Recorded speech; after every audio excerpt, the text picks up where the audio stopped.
บทสัมภาษณ์ถึงสภาวะที่บำเพ็ญเดินจงกรม13วันศุกร์13คืนหน้า95ในการเดินจงกรมภาวนาอดอาหาร13วัน13คืนโดยไม่มีการหยุดพักตลอดการเร่งบำเพ็ญภาวนาหลวงพ่อสายทองได้เล่าให้ทราบถึงเหตุผลแห่งการบำเพ็ญของท่านให้ทราบโดยผู้เขียนขอนำบทสัมภาษณ์ของคุณถากูลเกิดรัตน์ที่มีโอกาสได้บันทึกบทสัมภาษณ์หลวงพ่อสายทองเตชะธัมโมลงในสัจธรรมสารองค์ท่านหลวงพ่อสายทองอดอาหารเพื่อเร่งความเพียรโดยองค์ท่านให้เหตุผลของการงดฉันอาหารว่ากายเบาจิตเบาถึงแม้ว่าจะมีความหิวเกิดขึ้นมากมายขนาดไหนก็ตามล้วนเป็นอุปการคุณต่อการปฏิบัติจิตภาวนาทั้งสิ้นคือจิตสงบละเอียดปัญญาเฉียบคมเป็นพิเศษและอีกสิ่งหนึ่งซึ่งถือเป็นปฏิปทาของหลวงพ่อที่เด็ดเดี่ยวไม่แพ้การอดอาหารสิ่งนั้นคือการเดินจงกรมการเดินจงกรมเป็นการภาวนาอย่างหนึ่งพระกรรมฐานใช้สลับกับการนั่งเป็นการเปลี่ยนอิริยาบถแต่สำหรับหลวงพ่อสายทองนั้นองค์ท่านชื่นชอบการเดินจงกรมเป็นพิเศษและสามารถเดินได้ติดต่อกันยาวนานถึง13วันเดินทั้งวันทั้งคืนยืนพักภาวนาชั่วขณะคราวเหนื่อยอ่อนเดินไปฝ่าเท้าร้อนเหมือนเดินบนกองเพลิงเนื้ออ่อนของฝ่าเท้าสุดทานทนต่อการสัมผัสผิวดินอย่างไม่หยุดหย่อนจนฉีกขาดเลือดไหลทะลักต้องใช้ผ้าพันแผลแล้วเดินต่อทุกขเวทนาก่อตัวรุนแรงขึ้นเป็นลำดับจนกระทั่งเป็นมหาทุกข์คล้ายร่างกายจะระเบิดทุกนี้เป็นเครื่องทดสอบจิตใจไหวพริบสติปัญญามรคะว่าจะสามารถผ่านพ้นทุกข์สมุทัยไปสู่นิโรธได้หรือไม่ขอโอกาสหลวงพ่อสายทองเตชะธัมโมสัมภาษณ์พิเศษเรื่องการเดินจงกรมนำมาเสนอต่อท่านผู้อ่านเพื่อสร้างขวัญกำลังใจในการปฏิบัติที่ยังไม่เคยหรือทิ้งการปฏิบัติจะได้รื้อฟื้นขึ้นมาผู้ที่ภาวนาอยู่แล้วก็รักษาระดับการภาวนาเอาไว้และพัฒนาให้ดียิ่งขึ้นสิ่งนี้คือวัตถุประสงค์ถาม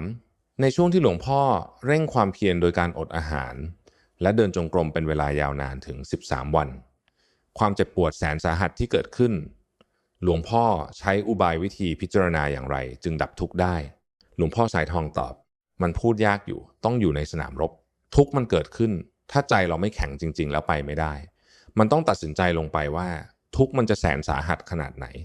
เราก็จะเป็นแต่เพียงผู้รู้ผู้เห็นถ้าทุกข์ไม่ดับให้เห็นกับตาของเราเราจะไม่ออกจากทางจงกรมกี่วันก็เดินกี่คืนก็เดินให้จิตมันหยั่งลงไปถ้าเดินไม่ได้เราจะคลานไปถ้าคลานไม่ได้เราจะนอนกลิ้งไปทุกข์นี่มันจะดับไปไหมพอจิตมันหยั่งลงสู่ความสงบทุกข์ดับมันก็รู้ถามการพิจารณาจนทุกข์ดับใช้อุบายทำอย่างไรครับหลวงพ่อสายทองตอบเมื่อทุกข์มากๆมันไม่มีเรื่องอื่นมีแต่เรื่องใจกับเวทนาพูดอย่างนั้นเลยรูปมันก็ตั้งอยู่อย่างนั้นปัญญานั่นแหละห้ามหันความยึดมั่นถือมั่นในอุปาทานขันธ์ทั้ง5ตัวนี้ล่ะมันแรงยึดไม่มีประมาณอันนี้ก็เป็นของเรามือไม้อะไรยึดเอาหมดมันว่าเป็นของเราไม่ยอมปล่อยเหนียวแน่นยิ่งกว่าอะไรเสียอีกถ้ามันไม่จนตอกจนมุมจริงมันไม่ยอมปล่อยจนตอกจนมุมในที่สุดตายก็ตายตัดพรึบแค่นั้นพอทุกข์ดับลงเราก็รู้นะเวทนามันไม่เที่ยงเกิดขึ้นตั้งอยู่ดับไปเวลามันปล่อยวางอุปทานขันธ์มันเป็นอย่างนี้แหละจากนั้นจะให้มันยึดอีกมันก็ไม่ยึดละถ้าเป็นนักมวยเอาชนะกันสักครั้งหนึ่งโอ้กำลังใจดีมากเลยในการต่อสู้มาตอนหลังเวลาล้มป่วยหลวงพ่อเคยให้ยาปล่อยไอการปล่อยตัวนี่แหละก็คือว่ามันจะเป็นยังไงก็ปล่อยมันละไม่เสียดายมันจะแตกดับคืนนี้ก็แตกมันจะแตกพรุ่งนี้หรือเวลาไหนก็เป็นเรื่องของมันแต่ก็ไม่แตกดับมันยังไม่ถึงวาระมันก็ยังไม่ตายจากนั้นมาถึงคราวล้มป่วยลงยิ่งสบายจิตมันรวมเข้ามาไม่ได้กำหนดอะไรยากเลยมันเป็นของมันอัตโนมัติเลยถามอุปทานความยึดมั่นถือมั่นในร่างกายนี้มีความเหนียวแน่นมากเลยนะครับหลวงพ่อสายทองตอบโอ้ยเหนียวแน่นสิถามแล้วอย่างนี้จะใช้วิธีการอย่างไรในการอบรมจิตใจให้มันคลายจากความยึดมั่นครับหลวงพ่อสายทองตอบใช้ปัญญานี่แหละพิจารณาอยู่เป็นนิดทุกเกิดจุดไหนก็พิจารณาจุดนี้แหละสำคัญปัญญาแสงสว่างใดจะเสมอเหมือนด้วยปัญญาไม่มีในธรรมทั้งหลายทั้งปวงก็รวมลงมาในจุดนี้นัตถิปัญญาสมาอาภาคำสั่งสอนทั้งหลายรวมลงมาตรงจุดนี้สมาธิทำให้จิตใจสงบมีอยู่อารมณ์เดียวนั่นแหละนอกจากนั้นปัญญาห้ำหั่นแยกแยะออกในที่สุดจิตมันก็ขาดพรึบลง กองทุกข์ทั้งหลายจิตมันปล่อยพูดง่ายๆทุกข์ทั้งหลายมันปล่อยขันความยึดมั่นถือมั่นมันปล่อยลงพรึบนี่มันก็เบาๆเหมือนกับนุ่นที่มันลอยไปลอยมาเนี่ยแหละนะเบาถึงขนาดนั้นเดินเหินไปไหนมาไหนปกติทุกอย่างเป็นอย่างนั้นเป็นคนละส่วนไปเลยทุกวันนี้เดินทั้งวันทั้งคืนมันก็ไม่ยึดทุกข์อยู่ได้ถามการเดินจงกรมติดต่อกันเป็นเวลา13วันของหลวงพ่อถือว่านานวันที่สุดหรือเปล่าครับหลวงพ่อสายทองตอบนานโขอยู่การเดินในครั้งนั้นเดินจนฝ่าเท้าทะลุก็เดินไปอย่างนั้นละทนทุกข์ว่ามันจะเป็นอย่างไรถามเดินทั้งวันทั้งคืนเลยเหรอครับหลวงพ่อสายทองตอบมันนอนไม่ได้ถ้ามันนั่งอย่างนี้ไม่ได้เป็นไฟไปเลยภายในร่างกายจะอยู่ได้เฉพาะในทางจงกรมจากนั้นมาวันที่13อุปาทานขันธ์ความยึดมั่นถือมั่นมันวางประมาณบ่าย2 โมงกว่าพอทุกข์มันดับลงหมดแล้วก็ไม่รู้ตัวเดินไปอย่างนั้นไม่รู้ว่ามืดลงเมื่อไหร่พอจิตถอนขึ้นมาอีกทีเขาจุดไฟกันแล้วแต่ความรู้สึกมันเหมือนกับแสงเทียนลอยไปลอยมาอยู่ท่ามกลางทางจงกรมนั่นครั้งแรกนะที่ลองดูแต่ทุกวันนี้เดินทั้งคืนก็ไม่เป็นไรมีเจ็บปวดบ้างพอพิจารณามันก็หายบางทีลงทางจงกรมใหม่ๆเหมือนเราจะเดินไม่ได้มันเจ็บมันปวดพอเดินไปชั่วขณะหนึ่งเดินตัวเบาหวิวเวลาลงทางจงกรมแล้วไม่อยากออกมันอยากจะเดินอยู่อย่างนั้นแหละมันสบายมีความรื่นเริงถามแล้วก่อนหน้าที่จะเดินนาน13วันนี้เคยเดินข้ามวันข้ามคืนมาหรือเปล่าครับหลวงพ่อสายทองตอบครั้งแรกที่เดินครั้งนั้นอดอาหารอยู่9วันพอออกจากที่นั่งสมาธิก็มาเดินจงกรมเดินได้ครึ่งวันรู้สึกว่าแรงมันหมดเดินไม่ได้ก็นั่งพอวันที่2ก็เอาอีกเดินถึง9 โมงแรงหมดไม่มีเลยเพราะไม่ได้ฉันเดินไปก็หกล้มเลยนั่งวันที่3ลุกขึ้นมาเดินยังไม่ถึง2 ชั่วโมงไม่ถึง8 โมงเลยแรงหมดหกล้มอย่างนี้ใช้ไม่ได้การฝึกของเรานี่อ่อนมากต้องฝึกใหม่ครบ9 วันชั้นตามปกติ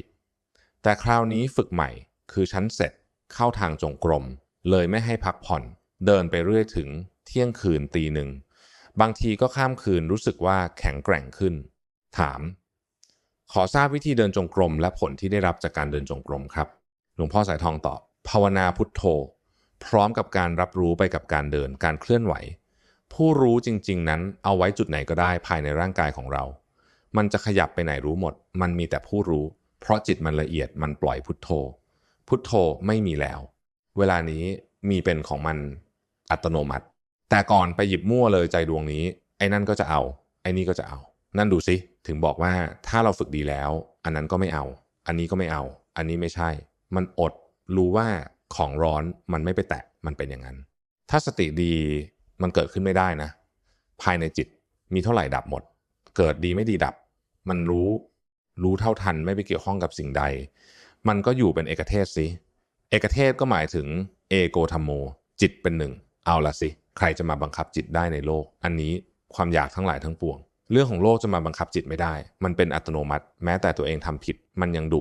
ธรรมะภายในจิตเวลามันออกมาน่ากลัวแม้แต่นั่งอยู่คนเดียวมันยังด่าตัวเองไปทำผิดอะไรมาพอมันตรวจตราทำอย่างนี้ใช้ได้เลยการฝึกตนสอนตนไม่ใช่ของง่ายนะฝึกตนให้ดีฝึกตนให้มีความตั้งมั่นฝึกตนให้อยู่ในความมักน้อยฝึกตนไม่ให้ไปรังแกคนอื่นและในที่สุดเมื่อใจดวงนี้ฝึกได้แล้วมันจะเป็นที่พึ่งของใครมันจะเป็นที่พึ่งของคนอื่นก็ได้แล้วมันก็ย่นเข้ามาเป็นอัตตาหิอัตโนนาโถตนเป็นที่พึ่งของตนเห็นไหมประกาศออกมาเลยมันเป็นอย่างนั้นจริงๆนะหลักธรรมะของพระพุทธเจ้าคืออยากให้ภาวนานะครับการทำบุญให้ทานได้บุญอย่างเต็มที่สุดจิตสุดใจมาทำบุญแต่ละครั้งมันเกิดขึ้นที่จิตที่ใจถ้าใจไม่เกิดขึ้นมาไม่ได้นะนี่มันเป็นอย่างนี้จึงอยากให้ภาวนาอยากให้รู้อยากให้เห็นบ้างเพราะวาระสุดท้ายเราจะได้พึ่งตัวเองได้เป็นอัตตาหิอัตโนนาโถดูก่อนภิกษุทั้งหลายในธรรมวินัยที่กล่าวไว้ดีแล้วผู้ใดเกียจคร้านผู้นั้นย่อมอยู่เป็นทุกข์ผู้ใดปรารภความเพียรผู้นั้นย่อมอยู่เป็นสุขข้อนั้นเพราะเหตุไรเพราะธรรมะกล่าวไว้ดีแล้ว